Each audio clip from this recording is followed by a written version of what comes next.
Before dawn broke, the third-floor apartment in an aging Queens building remained cloaked in darkness. Distant car horns echoed from the avenue, occasionally drowned by the rumble of the early subway. In the damp kitchen corner, Nina Martinez stirred awake. She lay still for a few seconds, eyes fixed on the stained ceiling, before sitting up slowly, as though each movement carried the weight of a life unraveling. The tiny kitchen stood still, quiet, like the storm inside her. She opened the fridge. Half a carton of milk, a few cracked eggs, and 3 potatoes already sprouting. Nina exhaled slowly, closing it with a sigh. She moved to the pantry, an almost empty bag of flour and some lonely dried beans. Her last unemployment checks had nearly dried up. The bedroom door creaked open. Mia, Nina's 7-year-old daughter, shuffled out, rubbing her eyes. "Mom, do we still have any bread?" Nina turned and smiled gently. "We do, sweetheart." She pulled out the final slice, split it, and popped it into the toaster. "Want warm milk too?" "Yes, please." While her daughter sat nibbling her breakfast, Nina flipped through a stack of overdue bills. An electricity notice threatening disconnection, unpaid rent for the month, a medical bill from Mia's fever last week. She clenched her fists suddenly, swallowing down the panic. She used to be a cook at a small diner by the station, but it closed last winter. Since then, she'd done it all. Cleaning jobs, food delivery, babysitting, but nothing lasted. As Mia went to get ready for school, Nina stared at a small wooden box perched above the fridge, the place she kept her emergency coins. Inside were just a few crumpled $1 bills and a handful of coins. Empty. Her pockets and her spirit. The knock on the door broke Nina's stillness at the kitchen table. She quickly wiped her tears, stood up, and opened it. "It's me, Angela." The familiar voice was followed by the warm smile of the elderly woman from the floor below. Angela was Nina's only real friend in the old building, the one who watched Mia during those late-night shifts. "You didn't sleep again, did you?" Angela asked, her eyes catching the redness in Nina's. "Things are just worse than I expected." Nina exhaled, quietly motioning toward the near-empty pantry. Angela said nothing for a moment, then suddenly smiled. "You know, back when my mother was still around, she used to sell coconut pastries outside the garment factory. She'd bake all night, then walk over with a cart. One time, she made enough to cover the whole week." Nina stared at her. A hazy image formed in her memory. The tiny kitchen back in the Bronx, the sound of a spoon stirring syrup, the smell of toasted coconut filling the air. She was just a little girl, waiting to lick the spoon after her abuela finished a batch of coconut candy. "My grandmother used to make coconut candy too," Nina whispered to herself. "What's that?" "Coconut candy. She made it with shredded coconut, sugar, and condensed milk. Everyone in the neighborhood used to buy them." The silence shifted. Something had changed. Nina walked over to the wooden box on top of the fridge and opened it again. She counted the coins, just enough for a bag of shredded coconut, some sugar, and 1 can of condensed milk. "Do you think it's enough for the ingredients?" Angela nodded. "Absolutely. I even have some plastic wrappers you can use." For a moment, Nina's eyes held something they hadn't shown in a long time. Hope. That night, after dropping Mia off at Angela's, Nina got to work. Her tiny kitchen glowed with the soft amber light of an old bulb. The sweet scent of coconut swirled through the apartment, blending with the warmth of melting condensed milk and sugar. She stirred constantly, recalling her abuela's every movement, gentle, precise, always careful not to burn the mixture. By nearly 2 a.m., she had rolled and wrapped 100 coconut candies, each one nestled inside clear plastic wrap. Exhausted, but for the first time in weeks, she felt a fragile kind of peace. The next morning, Nina wore her least torn pair of jeans and a plain gray sweater. She tied her hair back, packed 2 boxes of candy into a brown paper bag, and took the subway to Jackson Heights, a bustling hub near the subway junction and open-air markets. The first hours were brutal. People rushed by without even glancing at her. Some frowned, others waved her off. A building security guard asked her to move along. A group of teenagers chuckled when she offered them the candy box. Her hands ached from the cold March wind. and the candies sat untouched, like forgotten hopes. But Nina didn't give up. She moved from the market to the subway station, from there to the corner store. Around noon, a middle-aged woman finally stopped. Homemade? Yes, my grandmother's recipe. She took one bite and instantly bought 5. Next came 2 high school girls, each buying 3. Then a sugarcane vendor traded her a bottle of juice for 5 candies. These are surprisingly good, said a man who bought 6 more for his co-workers. By early afternoon, half the first box was gone. Nina counted the bills, just enough to restock her ingredients and buy a little food for tomorrow. But she knew it wasn't enough. She needed more. A decision sparked in her. Midtown, a major intersection, full of office workers and cab drivers. More eyes, more chances.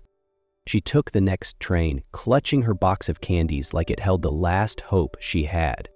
As the Midtown sky dimmed into shades of orange and blue, the rush hour grew more frantic.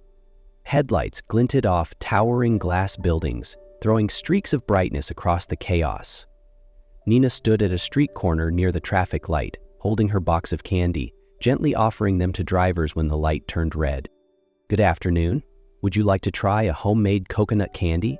My grandmother's recipe, made fresh this morning. A sleek black SUV rolled to a stop right in front of her. The tinted window slid down slowly, like a breath being held. Nina froze. Inside sat a man in a dark suit, hazel eyes that held a flicker of memory and a smile carved by time. Nina? His voice, deep, uncertain, as if afraid the past might vanish if spoken too loudly. She couldn't respond right away. The box in her hands trembled. Leo? The light turned green, horns blared behind him. Leo gestured for her to wait and pulled into a nearby curb. He stepped out, still carrying the calm confidence she remembered. But now, he brought with him a world she had never belonged to. I can't believe it's really you, Leo said, his smile wide. I could say the same, Nina replied softly. His gaze dropped to the candy box. These? Are they the same coconut candies your abuela Celia used to make? That name, her grandmother's, hit Nina like a heartbeat from the past. Same recipe. I needed a way to make ends meet, she said honestly. Leo didn't say much. He just unwrapped one, took a bite, and closed his eyes. For a moment, he was no longer the man in the luxury car. He was the boy in the Bronx backyard, climbing trees and sneaking candy. I'll take the whole box. What? There are over 40 pieces. Perfect. I'll bring them to my office. People need to know what real coconut candy tastes like. He pulled a $100 0-cent bill from his wallet and placed it in her hand. She tried to give back the change, but he waved it off. Call it an investment in nostalgia. Before leaving, Leo looked at her for a long moment. Do you have a few minutes? There's a cafe nearby. Feels like it's been ages since we talked. And for the first time in months, Nina nodded without hesitation. A chance encounter, but it felt like coming home.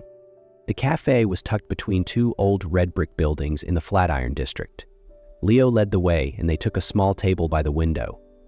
Conversation flowed easily, as if no years had passed, about Abuela Celia, summers in the Bronx and their lives since. Nina spoke of the long months without stable work, of the odd jobs, cleaning, handing out flyers, just to make ends meet for Mia. Leo listened intently, never interrupting, his eyes filled with quiet empathy. This place serves strong coffee, he said, sipping his espresso. The owner's a close friend of mine from college. He's always looking for quality handcrafted items, baked goods, candies, anything with a story behind it. Nina furrowed her brows. You mean, I think he'd love your candy. If you're open to it, I can set up a meeting tomorrow. You can bring some samples. She hesitated. Are you sure? I don't have a brand, no labels. Just my grandmother's recipe and a tiny kitchen. That's exactly what makes it special, Leo smiled. I'll help you get ready, and if it works out, I can offer the use of a commercial kitchen space in one of my buildings free until you're on your feet. Nina looked at him, her heart a mix of gratitude and uncertainty. It had been a long time since anyone said, "I'll help you," without expecting something in return. "All you need to do is try," Leo added. "The rest, we'll figure it out, together." Nina nodded, realizing, maybe for the first time, that those little candies might be the beginning of something much bigger. The good news came sooner than Nina expected. The cafe owner, a cheerful man named Paul, fell in love with her coconut candy on the first bite. He offered to start with a small order 3 times a week. Nina was overjoyed, almost in disbelief, but Leo simply smiled, "Told you so." She began production in her tiny apartment kitchen, working late into the night with help from Angela and curious little Mia. The candies got their name, Abuela's Sweets, a gift from memory. Things were finally shifting. But not everyone was pleased. Vanessa, Leo's longtime girlfriend and a sharp marketing executive, sensed a growing threat in Nina's frequent presence. She couldn't ignore the look in Leo's eyes when he spoke of the candy woman, an expression he hadn't given her in months. "Coconut candy?" she quipped over dinner with Leo, voice thick with sarcasm. "Sounds adorable." He didn't respond, just nodded, but to Vanessa, that silence was more dangerous than agreement. A week later, Leo hosted a corporate event to launch a new real estate project. Though reluctant, Vanessa took the lead in event planning and made a show of inviting Nina to provide desserts, under the guise of goodwill. "You said they love her candy, didn't you?" She smiled sweetly at Nina, though her eyes were cold. "Let's serve it properly then." Nina agreed, bringing fresh batches of handmade coconut candy and coconut cakes, beautifully arranged. But when she arrived, her assigned display table was tucked in a far-off corner near the tech booth, practically invisible to the main guests. "Must be a mistake," she told herself. Then came the second blow. Before the main event even began, she was informed her desserts had already been served at a private pre-reception for VIPs only. By the time Nina reached the main room, her table was empty, nothing left to showcase, nothing to present. Only a hollow ache, and one quiet question in her heart. Was this an accident, or was it planned? That evening, Nina sat alone on the subway ride home, the now empty candy box beside her. Not because she'd sold out, but because the treats had vanished before anyone knew who made them. She had held her composure during the event, but now the emotions broke free. She had dared to hope, poured her heart into every piece, but in the end, no guest knew her name. No one had heard of Abuela's Sweets. Angela had picked up Mia, and the apartment kitchen still glowed warmly. Nina set the bag down, turned on the stove out of habit. Her hands remembered the motions, even if her heart felt uncertain. The next morning, something unexpected happened. A man called her. "Mrs. Nina Martinez? This is Roberto Tanaka, business partner of Leo Bennett. I was at the event last night, and I've never seen dessert disappear that quickly." Nina blinked, surprised. "My wife wants to place an order for our daughter's birthday. Do you take custom requests?" She nearly choked up. "Yes, of course." As the call ended, she sank into her chair. Maybe Vanessa had buried her presence, but flavor couldn't be hidden, and someone had noticed. She glanced at the wall clock, then moved to the counter, pulling out her notebook to rewrite the recipe. The next batch would be even better, not just for the new order, but because she refused to let this be the end. 3 days after the event, Leo showed up at Nina's door. He stood there, looking worn. No tailored suit, just jeans and a rolled-up shirt. His eyes, for the first time in years, held genuine unease. "Can I come in?" Nina nodded. Inside the small kitchen, the sweet scent of freshly made coconut candy lingered. Mia played quietly in her room. Angela had gone to the store. It was just the two of them. "I know what happened," Leo began. "Vanessa, she planned it. She admitted it after I confronted her." Nina stayed silent, watching him. "I'm sorry, I didn't think it would go that far. I never should have let you be in that position just because of who you are." "I'm used to being pushed aside," Nina replied softly. "But this time, I really thought it might be different." Leo looked at her, serious. "I ended things with Vanessa, not for you, not just because of that night, but because I realized I haven't been myself around her for a long time." He paused, then continued. But when I saw you again, the way you care for your daughter, the way you fight every day and still hold on to kindness, it reminded me of who I used to be. The air stilled. Nina felt something rise inside her. A feeling not of expectation, but of something familiar. Safe. I can't promise anything, she said quietly. I have a child, a business. I'm not the kind of woman your world usually makes room for. You're the kind of woman that world needs, Leo said gently. We don't have to name this. I just want a chance to walk beside you, one step at a time. Nina looked down, then smiled, a real smile, the first in months. Then, one step at a time it is. 2 months after that fateful conversation, Abuela Sweets was no longer just a box of candy on a sidewalk. Nina now had her own commercial kitchen, thanks to a space Leo offered in one of his buildings in Long Island City.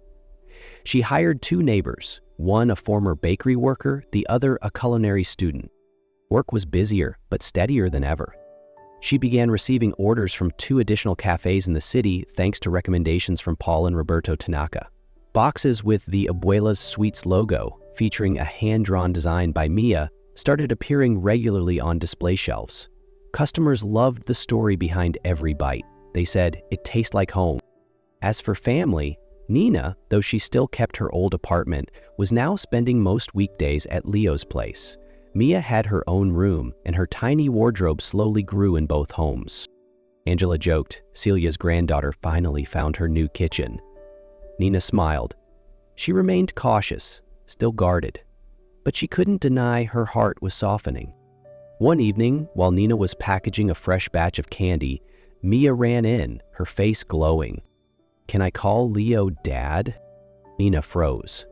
Before she could answer, Leo stepped into the room. He had heard the question, and instead of surprise, he knelt down. Looking Mia in the eye, if that's what you want, it would be my greatest honor. Mia nodded firmly. Because you always make me feel safe, like a dad does. And in that coconut-scented kitchen, something even greater than success began. A family. One Wednesday morning, while reviewing orders, Nina's phone rang. The voice on the other end was bubbling with excitement. Miss Nina, this is Allison from Taste of New York. We'd love to interview you. She froze. Interview? Why? Allison laughed. Your candy went viral. A TikTok video from the Chelsea Cafe shows a customer biting into your coconut candy and tearing up, saying it reminds them of their grandma. Over 2 million views. Less than 24 hours later, a film crew arrived. Nina appeared in her usual apron, telling the story of starting with a handful of coins, a tiny kitchen, and her grandmother's recipe. The episode aired and orders tripled. Articles followed. Her inbox flooded with partnership offers. That night, Nina sat by the window, city lights from Manhattan casting a soft glow. Leo poured her a cup of tea. You're stepping into a new chapter, he said, and I just need to know, is there room in that chapter for me? She was silent. So much had changed in so little time. She felt joy, but also fear. Fear of dependence, of losing what she'd built on her own. You don't have to answer now, Leo added. I just want you to know, no matter what you choose, I'll support you. Nina looked at him, then out at the street. A yellow cab passed by, lights blinking. She nodded slowly. Then let's keep walking, one step at a time. 1 year after the viral video, Abuela Sweets had its own booth at the famous Brooklyn Market Food Hall. Each candy was wrapped in hand-printed paper designed by Mia with a small phrase, made with love and memory. Nina hired more staff, started weekend candy-making classes for kids to keep the heritage alive, she'd say. Those classes often ended with stories about Abuela Celia, the woman who never truly left her heart. And Leo, he wasn't just a partner, he became her quiet anchor. No pressure, no rushed labels, just shared dinners, lazy Sundays in the park, and a place all 3 called home. One evening, with Mia asleep on the couch, a storybook on her chest, Nina looked at Leo and whispered, I once thought loving again was a luxury I couldn't afford. He smiled, taking her hand. And now? Now I know, Sometimes the most powerful love doesn't come when you seek it. It comes when you've finally made peace with walking alone and someone chooses to match your stride. She rested her head on his shoulder. The kitchen light still glowed. The scent of coconut candy floated gently in the air. An ending? No, just a new beginning, built on love, memory, and trust. As time passed, Nina and Leo gradually built a life together, one that felt whole. The early hesitation faded. The line between their worlds disappeared. What remained were quiet breakfasts, shared story times with Mia, and a kitchen that always smelled of coconut candy. Mia grew even closer to Leo. She called him Dad with ease, as if it had always been that way. One spring morning, Nina rested her hand on her belly and smiled. This time, she wasn't afraid. She wasn't alone. In Leo's arms, she awaited their second child with quiet joy. The baby girl arrived on a bright June morning. They named her Jasmine, in honor of Abuela Celia, whose recipe, memories, and courage had helped Nina change her life. Abuela's sweets kept growing. Nina became the lead curator for traditional foods in a major urban redevelopment project. Her name appeared in newspapers, on TV, but her smile remained the same, just like the one she wore the first day she stood at the traffic light, offering her very first candy. From a single mother selling coconut candy on a corner, Nina had become a symbol of strength, love, and quiet belief. One summer afternoon, in their backyard, Mia, now older, knelt down to teach little Jasmine how to blow soap bubbles. Laughter filled the golden air. The sight pulled Nina back in time, to sticky fingers, coconut flakes on the counter, and Abuela Celia humming softly in a tiny Bronx kitchen. Life, it seemed, had come full circle. Only now, the love was passed down through generations and carried forward with joy. Nearby, Nina sat with Leo hand in hand. She knew now, what had changed her fate wasn't luck or timing. It was human connection. It was kindness. And the courage to keep walking forward, even when the road ahead was unclear.